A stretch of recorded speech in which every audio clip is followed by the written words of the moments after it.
کو مضبوط کرنے کے بعد توڑ دیتے ہیں، اور جس چیز یعنی رشتہ قرابت کے جوڑے رکھنے کا اللہ نے حکم دیا ہے اس کو قطع کیے ڈالتے ہیں اور زمین میں خرابی کرتے ہیں۔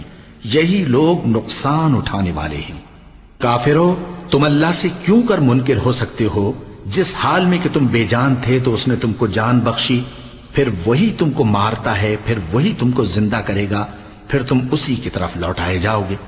وہی تو ہے جس نے سب چیزیں جو زمین میں ہیں تمہارے لیے پیدا کی، پھر آسمانوں کی طرف متوجہ ہوا تو ان کو ٹھیک ٹھیک 7 آسمان بنا دیا، اور وہ ہر چیز سے خبردار ہے۔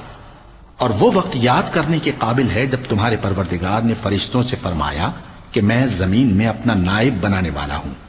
انہوں نے کہا، کیا تو اس میں ایسے شخص کو نائب بنانا چاہتا ہے جو خرابیاں کرے اور کچھ تو خون کرتا پھرے؟ اور ہم تیری تعریف کے ساتھ تسبیح و تقدیس